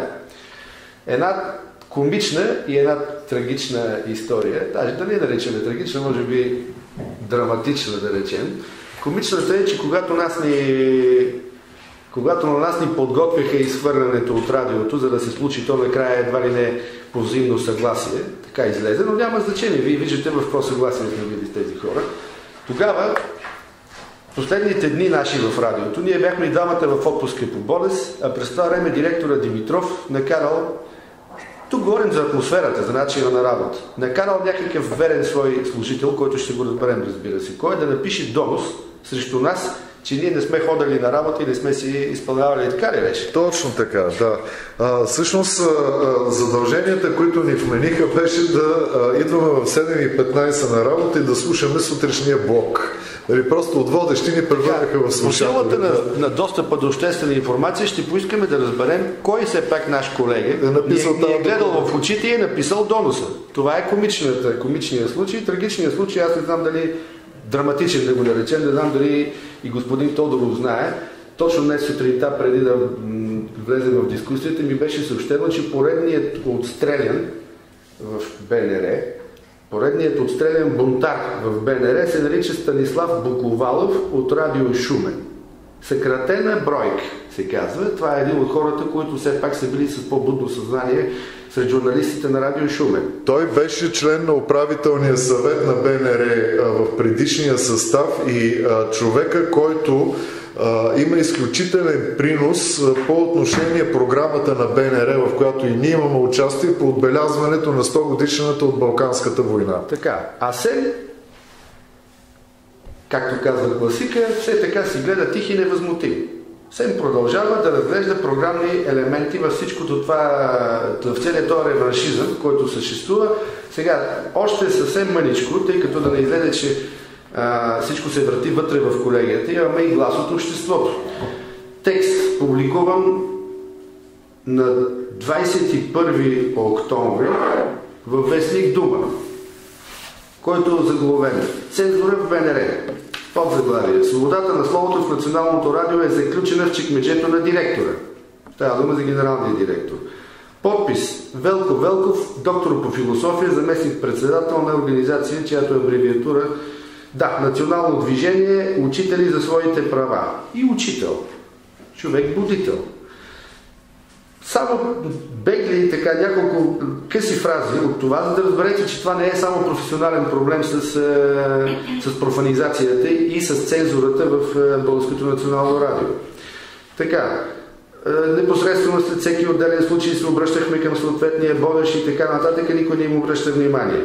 Ситуацията заприлича на гротеска, казва Велков, когато по официален път отправяхме официален сигнал за цензура и дискриминация до генералния директор на БНР. Вместо да извърши предвидената от закона проверки да вземе подобаващо решение, господин Николов в тоталитарен маниер прибра писмото и отказа да отговори. Случилото се е твърде многозначително, за да бъде оставено без внимание. Първо, разбира се, че свободата на словото в БНР е заключена в чекмеджето на директора. Второ, че става дума за утвърдена медийна практика. Трето, тъй като БНР е държавна медия, господин Янкулов, който се храни от парите на данъкоплатците, издига цензурата в ранг държавна политика, казва Велко Велков, доктор по философия и учител. Сега, тук искам да ви прочета пък едно мнение на Бисера Йосифова на изкуствоведа, понеже говорим за гласове отвънка. Свидетели сме на факта, че... Само между другото да кажа, че ние имаме подписка, тъй като и господин Янкулов, може би по така характерни причини на своето образование, има дълбоко презрение към българската интелигенция, което беше изразено по най-различни начини, включително и в лични разговори, когато за тук присъстващата Мая Ванцарова беше така иронично сравнявана с една доскорошна нобелиатка по литература, но това е отделен въпрос. В крайна сметка той живее с трайното убеждение, че интелигенцията е в безпомощно състояние, но скоро ще се убеди, че това не е така. Защото през нашите предавания са минали над 3000 човека от всички възможни сегменти на българската интелигенция и това не са хора безгласни, а ето сега едно от мненията от този кръг хора. Свидетели сме на факта, че най-старата електронна медия в България в последната година плътно се доближава до интелектуалния кръгозор на футболен коментатор на провинциално ниво. Рубриките на Стоянов и Янев бяха от малкото трибуни за хора като мен, които казват това, което мислят, възоснова на опита, професионализма и своенравието си. И то на език, който очевидно е неразбираем за ръководителя на БНР, господин Янкулов, когато познавам като посредствен гимназист и мой съученик от 7-ма гимназия. Спортният коментатор не е лицето, което би трябвало да оглави БНР, радиото, ръководено от Сирак Скитник. Бисера Йосифова. Така е. Излишно е да говорим дали стола на Сирак Скитник е по мярката на Николов, но според СЕН очевидно е така. Сега, тъй като вече времето напредва, всеки си има работа, аз мисля тук някъде да спрем за сега. Пак казваме, това е разговор, който тепърва ще набира сила и ще излезе далеч извън пределите на журналистическата колегия, нещо, което ние ви гарантираме, защото казахме в началото, ще го повторим пак. Всички въпроси, факти, тези, мнения, които са поставени тук и които ще бъдат поставени, поеме личен ангажимент, и не само ние, да бъдат предложени, и то не за информация, а за становище пред всички възможни цитирани в началото институции. Още веднъж да кажем къде ще бъдат отправени думите казани тук. Всичко това, което изговорихме днес, както и с предложенията на колегите, ще бъде внесено първо в Съвета за електронни медии, второ в органите, които го излъчват, т.е. администрацията на президента и Комисията по култура и медии в парламента, до Националния омбудсман, до Европейския парламент, до международни журналистически организации. Ами това е. Ако някой иска още нещо да каже... Напредва, аз благодаря на всички, които все пак отделиха от своето време и са тук. Не завършваме, защото искам накрая, ако има от вас желащи, уважаеми колеги, сте Светла Петрова, разбира се, заповядай. Толкова се подмотвила, че отдалеч не познава да се живе. Аз трябва да тръгвам, закъснявам. Нямах намерение, всъщност, да ви кажа довиждане, но от друга страна. Се питам колко време ще продължи тая наша борба, защото тя не започва от сега. Тя започна още от ноември 1989 година. И 25 години ние се борим за свобода на словото, за това да журналистика като професия да следва своята мисия, да спазва правилата, принципите, най-вече моралните стандарти, които съществуват в тази професия, защото виждаме, че инвазията към нея е много силна, с появата на новите медии, новите технологии, интернет, социални мрежи и така. И новите монополисти. И новите монополисти, точно така. Това, което отличава нашата професия, която евентуално ще я запази за бъдещето и я прави силна, това е, че тя се подчинява на някакви принципи, на някакви правила. И ми е тъжно, като ви слушам тук, защото тая битка ние сме започнали. Вие знаете, ние се познаваме от 1000 години с вас. Ние сме започнали от преди четвърт век. И я водим и все не можем да стигнем до някакъв успешен край. Тъжно е, парадоксално е, жалко е радиото да се освобождава от хора като вас, защото вие в най-голяма степен въплъщавате в себе си неговата обществена функция. Трябва да ви кажа, че на какво не се напредък в тези години. Започнахме някога битката и радиото, слава Богу, винаги е било едно такова огнище на будни хора, които са искали тази професия да бъде такава, каквато е замислена. Но там започнахме. Минах през частни медии. Видях какво става в частните медии. Как те се освободиха постепенно от хората, които останаха журналисти. Защото има много професии вече в телевизията особено. Нали? Това да си телевизионер и телевизионен водещ не означава да си журналист. Журналистите изчезнаха от българските телевизии частни. И изобщо от така публичното пространство. Настаниха се едни хора, които аз не казвам, че нямат качества. Те без съмнение имат някакви базови качества, за да стоят пред микрофона или пред камерата и да правят предавания. Но това не означава, че те са журналисти, защото при тях липсва един много важен, основен компонент на професията и на качествата, които тя изисква. И това е моралният компонент. И това е следването на правилата и на стандартите и на принципите в тази професия. И затова казвам, че за мен е абсолютно парадоксално такива хора като тях да бъдат махани от радиото. Аз разбирам вие да сте като Волгин, нали? Защото трябва да кажа, че от една страна съм била винаги, да, трябва за свободата на словото, но от друга страна тази свобода има някакви граници, когато ги прекрачва, тя вече се превръща в нещо друго. Говорим тук за пропагандата. Всички партии трябва да си имат такава трибуна.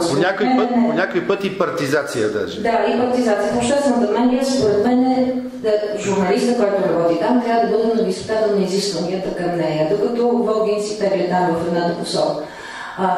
В този смисъл, вие, дето действително сте работили за такива социални групи, които общо взето са пренебрегвани участните медии, тъй като там комерциалния жанр е номер едно и комерциализацията е тотална и това е основният критерий, на който се подчиняват там предаванията.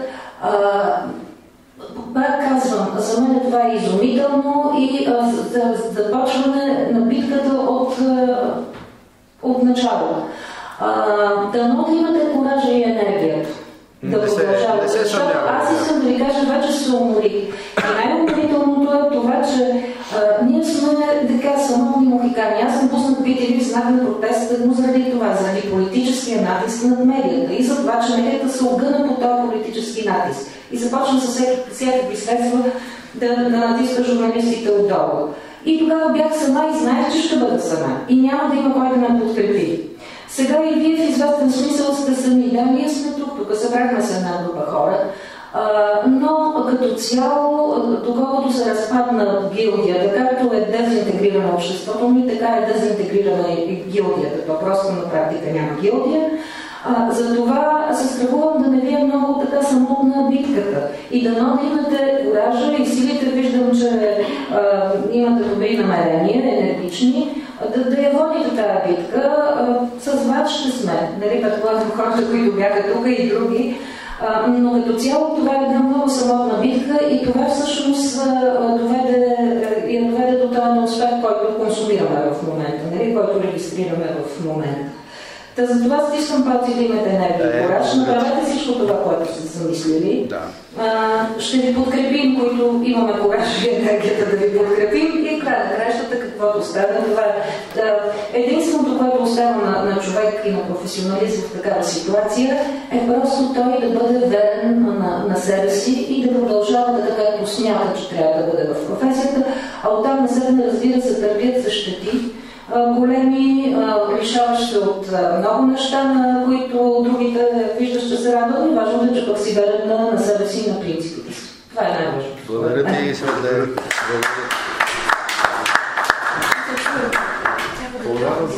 Да, само една дума, аз разбирам, че...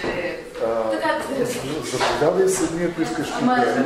Да, доста времето свърши и явно има някакво неудобство да не би радиоговоренето да доминира над така, в тази тема. По-активни сме радиохората. Така, само искам да кажа, че действително много специфичен и срамен принос имат обществените медии, в частност Българското национално радио към това срамно стотно място. Последно в Европа. Именно поради неглижирането на проблемите, които се случват в Българското национално радио. Поради това, че те се подмитат, смятат се за маловажни или просто не съществува една среда, която да регулира така обществените медии, че тези неща да не се случват. Така че разбирам патоса на Светла, не сте сами, но има и правила, които би трябвало да застанат на мястото си. Тоест, обществените медии не са частни медии. И тук бих спорила дълго с Илин Жов, дали как трябва да се плаща, дали държавата трябва да отделя в бюджета си средства, то не е едно и същото, обществото си плаща, за да има такива медии.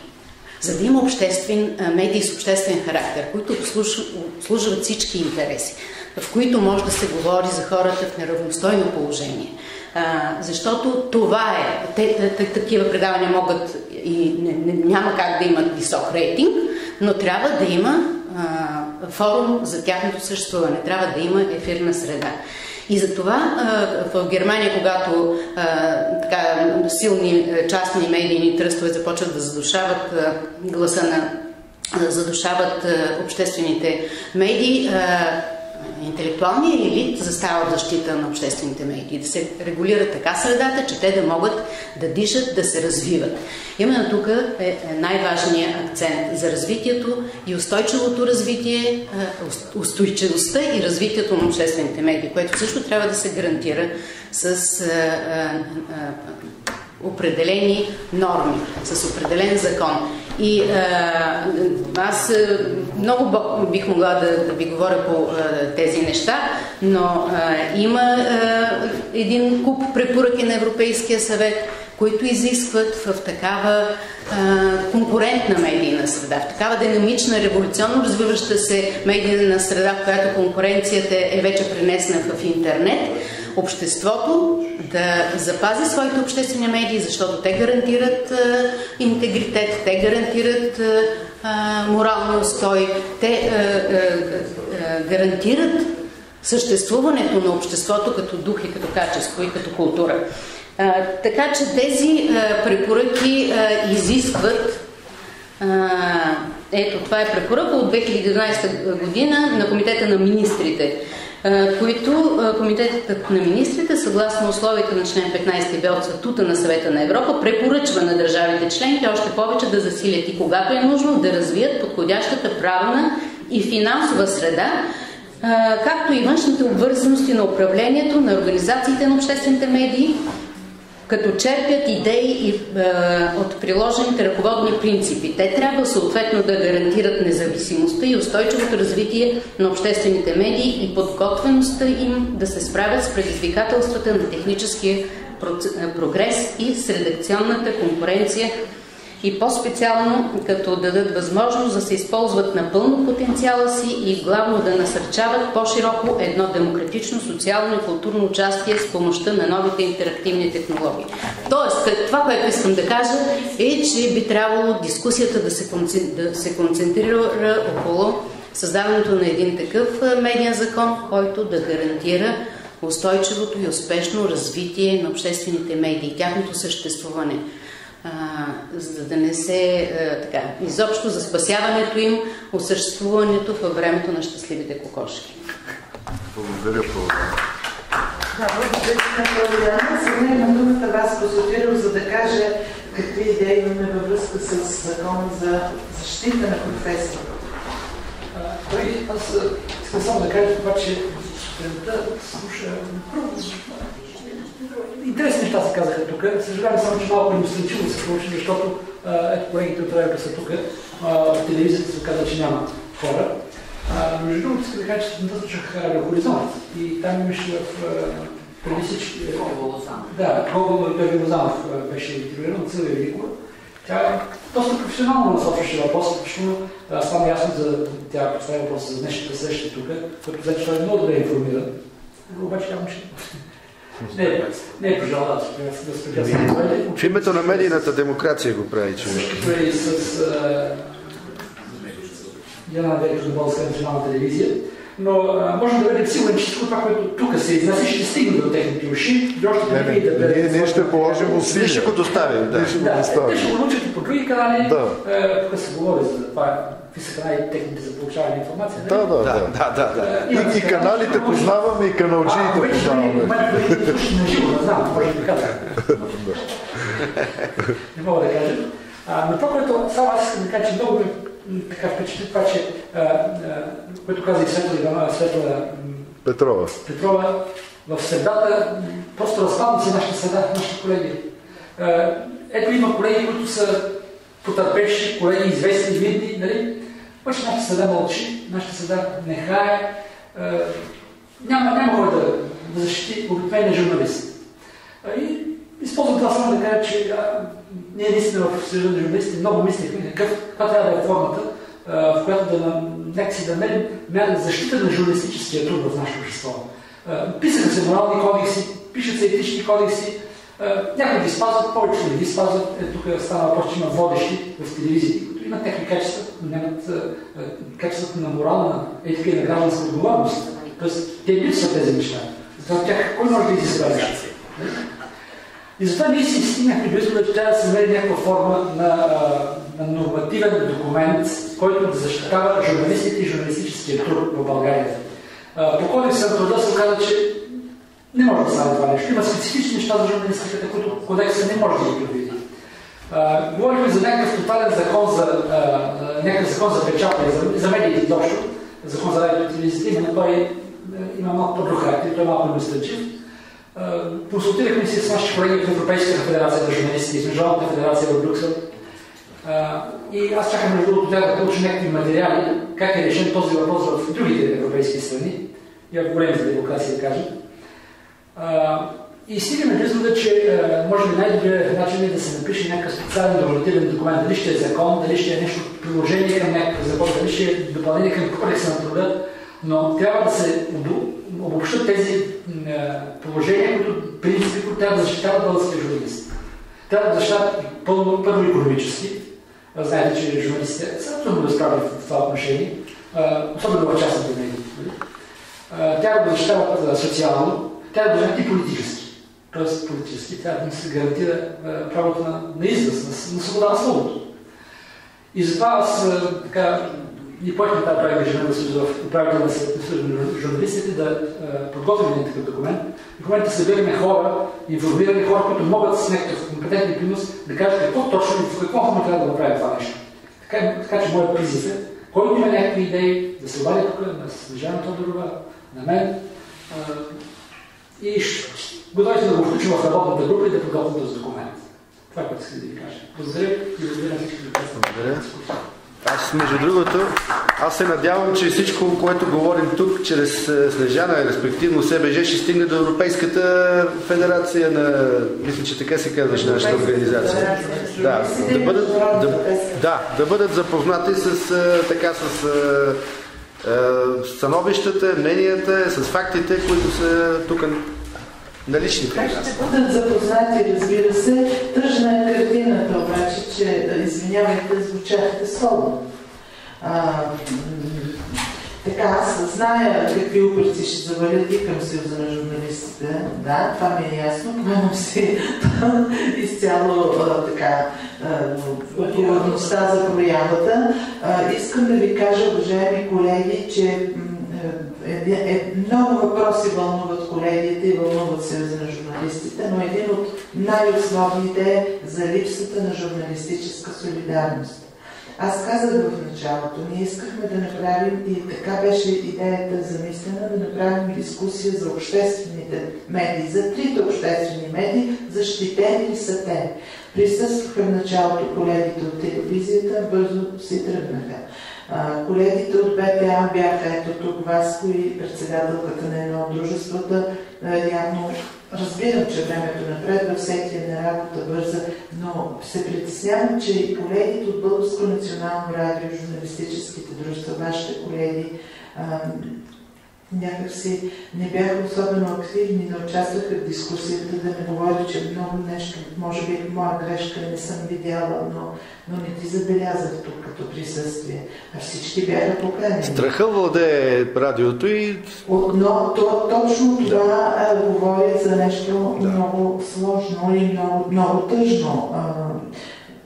Когато те е страх да изразиш позиция, значи не случайно казах, че не сме правили тук, не сме се събрали, за да ругаем ръководството на обществените медии. Искахме да си споделим проблемите.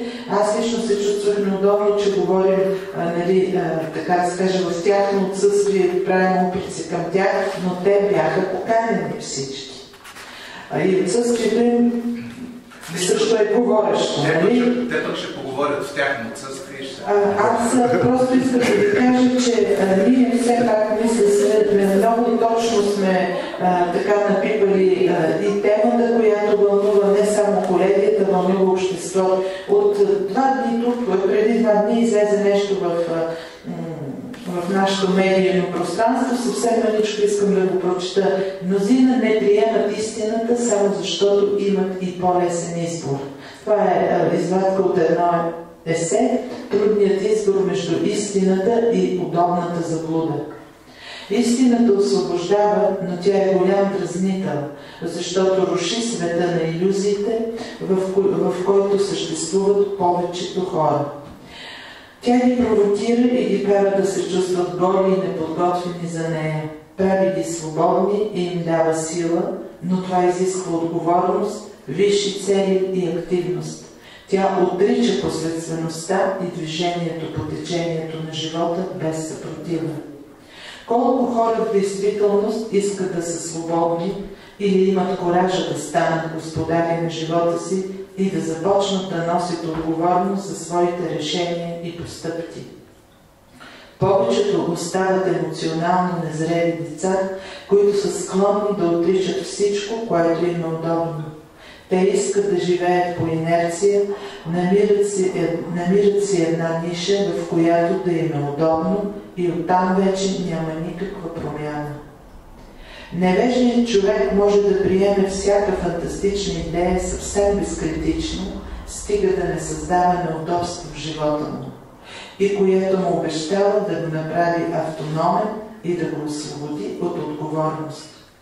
Колкото по-малко знае един човек, или когато няма навика да мисли критично, толкова по-убеден в правотата си може да бъде той, демонстрирайки нереално самочувствие. Умният и отговорен човек има неспокоен дух, задава въпроси и търси отговорите им. Той е активен участник, а не пасивен наблюдател на събитията.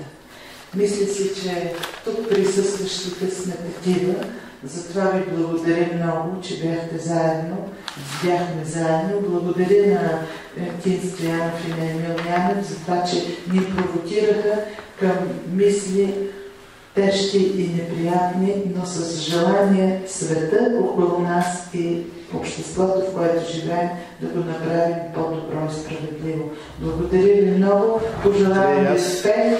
Мисля, че и тази дискусия ви убеди, че наистина Съюза на българските журналисти е свободна трибуна на българските журналисти. Сега, да добавя, тъй като се оказа, че генералният директор е възпитаник на Софокъл, още две фрази на Софокъл, с които да завършим. Софокъл казва така: по-добре прост и честен, отколкото умен и лъжлив, и да говориш много и да казваш много не е едно и също нещо. А за колегите, които са избрали овчедушието, да им кажем, че на овцете срещу къщи и хляб или там съответната купа сено може да им се случат единствено 3 неща. Четвърто няма. 3 неща, които са да бъдат оплодени, да бъдат остригани и да бъдат заколени. Това е. Сега нека да завършим с атмосфера, автентична атмосфера от духа. Какво се случва в часовете, когато ние бяхме на ефир след нас? Моля? Фелини, да. Фелини.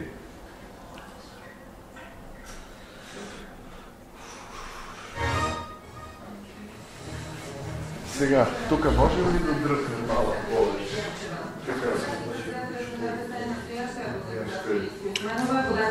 Не, това е сега...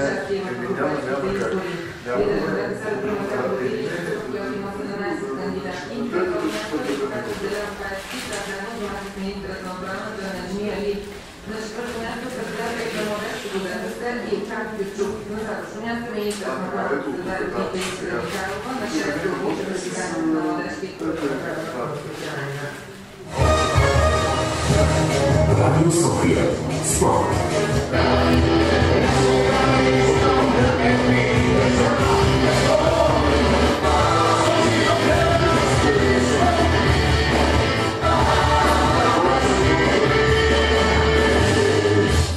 Той е специфичен вокал, така че защо? Защо? Просто така се казва песента. Защо питам аз не може да отивам на всяка година в Канади, защото е далече и скъпичко.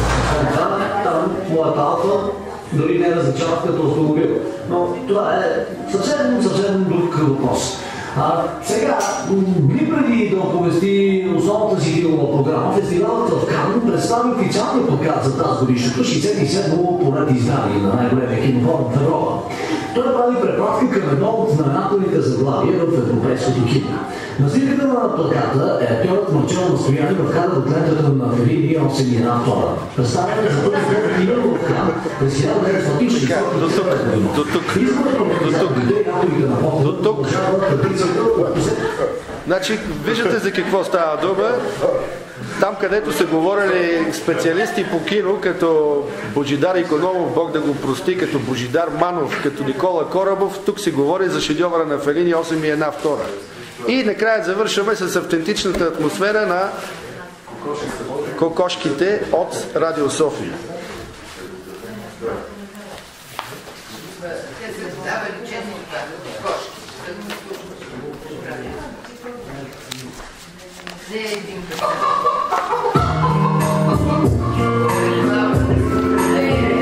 Музика и щастливи кокошки все повече с нас.